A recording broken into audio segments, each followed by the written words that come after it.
E se eu te disser que o próximo filme da franquia mais sanguinária do cinema não vai se passar nos dias de hoje, mas sim em um passado onde as regras do jogo eram completamente outras. E pior que isso, o próprio produtor, a lenda da franquia Rob Tapert, já soltou um aviso assustador de que o filme vai ter alguns problemas gravíssimos com a classificação indicativa no cinema, prometendo uma mistura completamente bizarra de amadurecimento juvenil com uma violência brutal.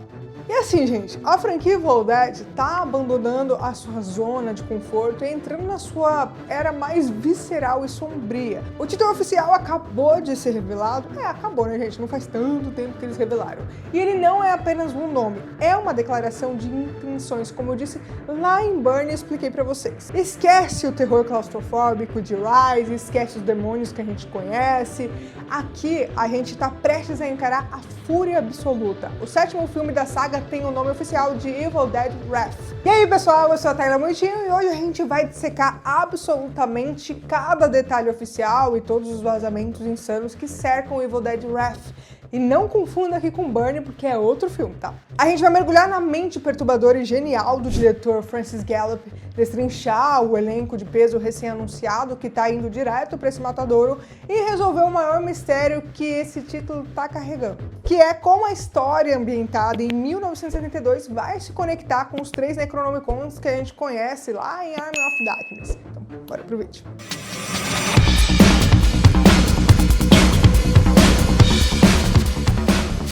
Pra gente entender o peso de Evil Dead Wrath, a gente precisa antes olhar para o xadrez que o Sam Raimi, o Rob Tapert e também o Bruce Campbell montaram para o universo de A Morte do Demônio. Há alguns anos, a gente percebeu uma mudança drástica na franquia. A gente deixou de seguir o único herói da profecia com uma mão de serra elétrica e a gente passou a acompanhar a infecção demoníaca como um vírus universal, digamos assim. A gente teve o renascimento absurdo com o Evil Dead Rise, dirigido por Lee Cronin, que provou que o Necronomicon funciona perfeitamente fora da cabana na floresta, transformando o prédio em Los Angeles no próprio inferno na Terra. E agora, no calendário de Evil Dead, tá mais um filme insano que assim, gente, que ansiedade. A gente vai ter Evil Dead Burn, do diretor Sebastian Wernick, preparado para chegar nos cinemas agora em julho de 2026. Mas a Ghost House Pictures, a New Line Cinema, acho que é assim que fala o nome, e a Sony Pictures já estão olhando para o futuro, mais especificamente para abril de 2028, data marcada para o lançamento de Evil Dead Wrath, e é aqui que mora o nosso grande problema e o mistério central desse vídeo. Vocês perceberam o padrão aqui? Rise, Burn, Wrath. A franquia adotou os subtítulos de uma única palavra, palavras de impacto, intensas e com significados agressivos. Rise foi a ascensão, o despertar do mal em um novo ambiente. Burn sugere destruição pelo fogo, purificação através da dor. Mas Wrath, a tradução literal é ira, fúria, é um sentimento punitivo. E isso nos diz muito sobre o comportamento dos mortos que a gente vai ver nesse filme. Os demônios em Rise manipulavam através do amor maternal distorcido. Os demônios do remake de 2013 focavam na automutilação e no trauma. O que será ira aqui? E o grande ponto de interrogação que precisa ser respondido é: o que aconteceu em 1972 que foi tão avassalador a ponto de ser escondido da cronologia principal por todos esses anos? Como um filme de época com adolescentes em fase de crescimento vai bater de frente com a mitologia estabelecida por Ash Williams e o Professor Nobby? É aqui que a produção entrega os seus maiores segredos. Agora a gente vai para os bastidores. A primeira coisa que você precisa saber é quem está no comando. O Sam Raimi tem um talento absurdo para escolher a dedo diretores independentes e sedentos para provar o seu valor.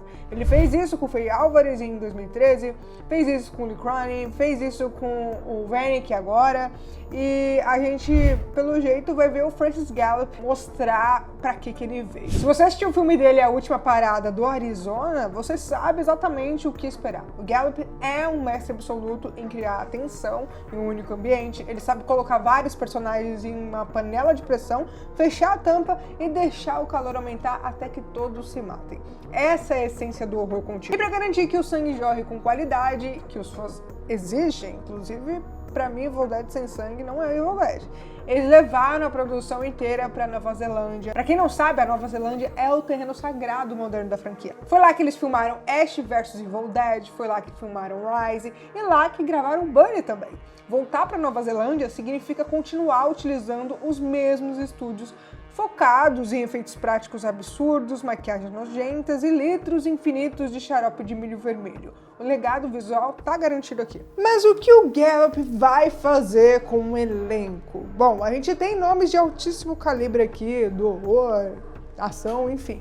Vai ter a Charlotte Hope, que tem o currículo de A Freira, a Jessica McNamee, acho que é assim o nome dela, que sabe fazer ação, que ela participou de Mortal Kombat. O Zach Gilford, que entregou uma atuação muito perturbadora em A Missa da Meia-Noite, acho que é Missa da Meia-Noite. Enfim, gente, esqueci, vou colocar a fotinha aí pra vocês. E o Josh Helman, que participou de Mad Max, A Estrada da Fúria. É um elenco experiente em lidar com caos e maquiagem pesada. Agora, a grande bomba foi solta pelo produtor Robert Tappert durante um evento em abril desse ano, 2026. Ele revelou que o filme se passa em 1972 e descreveu a trama como pode dizer, gente? Tendo abro aspas aqui pra vocês, travessuras sexuais e amadurecimento. Ele riu dizendo isso, falando que é algo inédito para um filme de Evil Dead e que eles com certeza vão ter muita dor de cabeça com o conselho de classificação indicativa para conseguir liberar o filme nos cinemas. Bom, gente, eu sou sincera aqui com vocês. Eu fico meio assim porque eu não sei se ele quer trazer a estética, parece, né, que ele quer trazer a estética dos anos 70, 80, de filmes de slasher, que mostra muito essa questão que ele citou e acaba pecando nessa questão. Não sei, eu vou ficar com dúvida até 2028 pensando nisso, gente, porque é perigoso. É um caminho perigoso que ele tá correndo. Pensa no peso dessa declaração. A franquia Evil Dead não é exatamente conhecida por explorar esse lado. O original, em 1981, focava no medo do desconhecido da floresta. Mas nos anos 70, o gênero slasher e alguns outros filmes usavam e abusavam desse clichê de jovens em busca de liberdade sexual e acabam sendo punidos por forças ocultas. Gallup tá criando esse filme que parece que vai meio que homenagear esses filmes dos anos 70. Imagina um grupo de jovens na era hippie, em 1972, fazendo coisas erradas, buscando a tal da liberdade, e de repente, no meio de toda essa questão, eles acordam o mal ancestral do Necronomicon. E não um mal qualquer, mas um mal sobre o título de Wrath, a ira, a possessão demoníaca usando a energia reprimida, os hormônios e o desejo desse personagem para criar os mortos mais vingativos já vistos. Bom, a verdadeira conexão da história que os fãs precisam entender é por que 1972? Por que a escolha tão específica desse ano? Em Army of Darkness, o Ash precisa escolher entre 3 edições do Necronomicon. Durante anos, a gente achava que só existia um livro verdadeiro e 2 falsos. Mas o Lee Cronin cravou a faca na mesa e mudou a mitologia oficial, afirmando que existem 3 volumes diferentes do livro escritos pelo sangue dos condenados. E agora eu vou recapitular com vocês aqui um pouquinho, só uma ponta da árvore genealógica maldita desses livros. O primeiro volume é o do Ash Williams, o livro clássico da cabana. O segundo volume é o Naturon Demonto, encontrado e aberto lá no remake de 2013, o livro que causou a chuva de sangue. O terceiro volume, com dentes e capas de pele esticada, é o livro dos sacerdotes que a gente viu lá em Evil Dead Rise. E a gente sabe também que Evil Dead Burn vai mexer com as consequências de uma reunião familiar que dá errado. Mas o Wrath vai voltar lá para 1972. Vocês lembram quem estava na ativa lá na década de 70? O professor Raymond Knowby.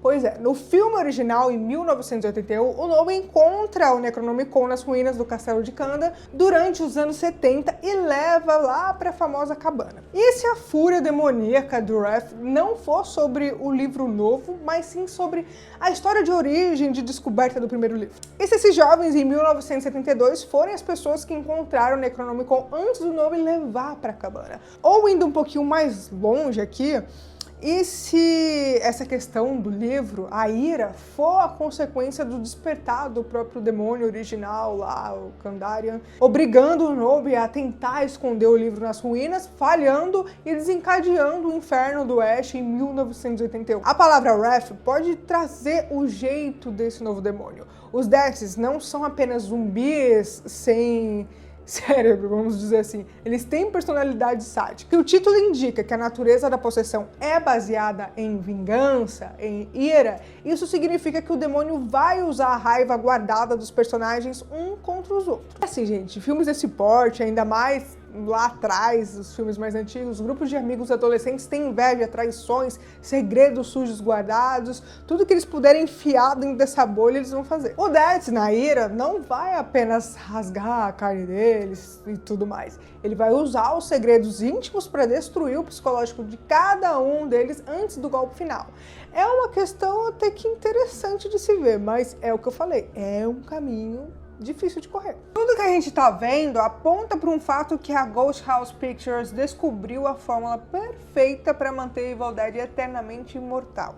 Ao invés de forçar uma linha do tempo única e engessada, eles estão tratando o Necronomicon como uma entidade antológica que viaja pelo tempo e espaço, destruindo vidas em diferentes épocas, com diferentes subgêneros de terror. A comédia macabra com Ash, o trauma hiperviolento em 2013, o terror materno urbano em 2023, o inferno familiar agora em 2026 com Bunny, e agora o terror adolescente, agressivo e de época em 2028 com Wrath. A data de estreia é dia 7 de abril de 2028, parece distante, a ansiedade dói, mas com as filmagens já concluídas na Nova Zelândia e o diretor Francis Gallup já na questão de edição, derramando sangue digital para alinhar com os efeitos práticos, o resultado promete ser um marco na era do horror, terror, porque eu tô bem curiosa para saber como que ele vai interligar a história.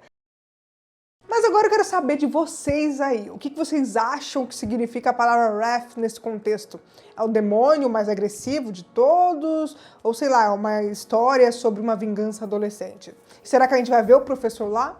Bom, tá aberto os comentários aqui pra vocês, deixa a teoria, deixa tudo que vocês acham aqui nos comentários. E se você gostou desse vídeo, não esquece de deixar aquele like, se inscrever aqui no canal e também ativar o sininho das notificações, que é muito importante para você receber os próximos vídeos. O like me ajuda também, porque assim o YouTube entende que você gostou desse vídeo, vai te entregar os próximos novos e também vai entregar para outras pessoas, vai me ajudar aqui a crescer a comunidade, ao pessoal conhecer o canal. Se você gosta desse canal e acha que alguém deve assistir, manda pro seu amigo, pra sua irmã, pro seu irmão. Enfim, gente, me ajuda aí, por favor. Que dá um trabalho, passa um perrengue, meu computador não é lá essas coisas e, tadinho, sofre. Sofre todos os dias eu editando vídeo pra vocês. E não sai daí porque tem mais conteúdo insano esperando por você. É só clicar no vídeo, vai estar aparecendo aí na tela agora. E bom, por hoje é isso. Um grande abraço e até o próximo vídeo.